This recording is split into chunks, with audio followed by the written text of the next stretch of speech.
Hello সবাইকে, কেমন আছেন সবাই? আজকে ফিনল্যান্ডে 25শে ডিসেম্বর, ক্রিসমাসের দিন। ফিনল্যান্ডে যেটাকে বলে ইয়োলু ক্রিসমাস। সারা পৃথিবীতে আজকে যারা খ্রিস্টান বা ক্রিশ্চিয়ান তাদের একটা বড়দিন সেলিব্রেশন। এনিওয়ে, তো আমরা যারা অন্য ধর্মের তাদেরও ছুটি ফিনল্যান্ডে। আমি আমি যেমন মুসলমান, আমারও ছুটি, যেহেতু অফিস ছুটি। সো এই দিনটা মূলত আসলে খুব অলসভাবে যায় এই দিনে। আজকে আমি আসছি আমার বাচ্চার বা আমাদের যে ড্রেসগুলা সেগুলা ওয়াশিং মেশিনে দিতে আসছি, পরিষ্কার করতে আসছি। বেসিক্যালি আমার বাসায় একটা ওয়াশিং মেশিন আছে, কিন্তু ওইটাতে ইলেকট্রিসিটি বেশি যায়। আর আমাদের যে কোম্পানি, এটা হচ্ছে ভান্তা কাউপঙ্কি বা ভান্তা সিটি কর্পোরেশনের আন্ডারে যে বাসাটা, সেখানে কয়েকটা বিল্ডিং আছে। এখানে প্রায় 100-200 মানুষ থাকে। তাদের জন্য একটা রুম দিয়ে রাখছে। এটা হচ্ছে পেসু তাপা বলে, যেখানে আসলে জামা কাপড় ওয়াশ করা হয়, ড্রাই করা হয়। দেন হচ্ছে এখানে ম্যাট, চাইলে ম্যাট ক্লিন করা যাবে। এই হচ্ছে ওই প্লেসটা। এটা আমি যে বিল্ডিংয়ে থাকি, তো পাশের বিল্ডিংয়ের নিচতলায়। যেমন এটা হচ্ছে ওয়াশিং মেশিন, দেখতে পাচ্ছেন দুইটা ওয়াশিং মেশিন দেওয়া আছে। সো এটা সিস্টেম হচ্ছে, যেমন একটা বই দেওয়া থাকে, এই বইয়ের ভিতরে আপনি কোন টাইম 2 ঘন্টা 3 ঘন্টা, যেমন এখানে দেওয়া আছে 23 মানান্তে, মানে মানডে 23 তারিখ, 24 তারিখ, 25 তারিখ, এরকম ডেট দেওয়া আছে। আপনি আপনার ডেটটা বসাবেন। যেমন আমি এখানে আমার ডেটটা বসাইছি, বাসার রুম নাম্বারটা। তাহলে অন্য কেউ এই টাইমে আসবে না, এটা আমার টাইম। আমি এই টাইমে আমার জামা কাপড় ওয়াশিং দিব। ওয়াশিংয়ের সিস্টেমটা আমি দেখাবো। এরপরে ওয়াশ হয়ে গেলে এখানে এসে ড্রাই মেশিনে দিব।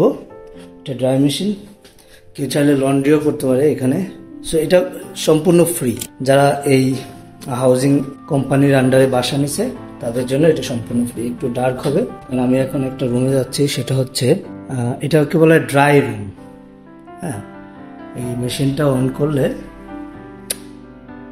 এখানে যে টাইমটা দিয়ে দিই, সেট করা 4 ঘন্টা ম্যাক্সিমাম। এখানে একটা শব্দ শুরু হয়েছে, এটা এখন ড্রাই করা শুরু হয়ে গেছে। বাতাস আসতেছে, গরম বাতাস। এটা দিয়ে এখানে আর কি এই যে জামা কাপড়গুলা মেলে দিতে হবে। ওকে, আমি অফ করে দিলাম, কারণ আমার জামা কাপড় আরো পরে দিব। এখানে মনে হয় কেউ জামা কাপড় দিছে, এই যে একজন দিছেন বেডশিট। সো এটা রেসিডেন্টসদের জন্য, যারা এই ফ্ল্যাটগুলোতে থাকে তাদের জন্য মূলত দিয়ে রাখে। এটা ফ্রি। আমি যে জন্য করি, আমি সপ্তাহে একদিন আসি। নর্মালি অল্প কিছু জামা কাপড় হলে বাসাই করি। যেদিন বেশি জামা কাপড় থাকে, দেখেন আমার জামা কাপড় আজকে অনেক বেশি, বাচ্চার অনেক বেশি জামা কাপড়। সো আমি আজকে দুইটাই ইউজ করব। এরকম একটা বিন থাকে, যেটার ভিতর ময়লা জামা কাপড়গুলো রাখি। সো খুব ছোট্ট করে আপনাদের ওয়াশিং মেশিনটা কিভাবে ইউজ করতে হয় দেখাই। বেসিক্যালি জামা কাপড় দিয়ে দিবেন, দেওয়ার পরে এখানে একটা লক আছে, লক দিয়ে দিবেন। লক, এখানে ওয়াশিং লিকুইড দিতে হবে। সো এই হচ্ছে লিকুইড।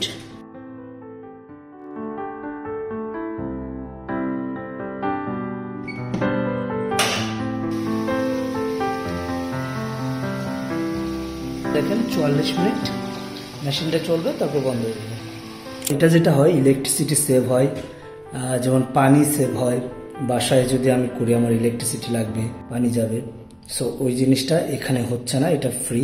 আপনি সপ্তাহে 1-2 দিন এখানে এসে যেমন করে দিলেন। এটা ফিনল্যান্ডের মোটামুটি যতগুলা প্লেস আছে, আমি বলতে ফিনল্যান্ডের যে কোম্পানিগুলো আছে, যেখানে হাউজিং কোম্পানিগুলো, এদের মোটামুটি সব প্লেসেই এরকম একটা কমন ওয়াশিং মেশিন থাকে, যেখানে আপনি ওয়াশ করতে পারবেন। সো বেসিক্যালি আজকের ভিডিওতে এটাই দেখা যাচ্ছিলাম, একটা লেজি ডেতে জামা কাপড় ওয়াশ করব। সো গাইস, শুভেচ্ছা যারা ক্রিশ্চিয়ান বা খ্রিস্টান, আপনাদের বড়দিনের শুভেচ্ছা। আর যাদের ছুটি আজকে, হ্যাপি হলিডে। আর ফিনল্যান্ডের অনেকেই তো আজকে ছুটি। সো হ্যাপি হলিডে ভাইয়ারা, আপুরা, ভালো থাকবেন। আর যদি আমার ভিডিও ভালো লাগে, আমার চ্যানেলটি সাবস্ক্রাইব করবেন। ধন্যবাদ সবাইকে।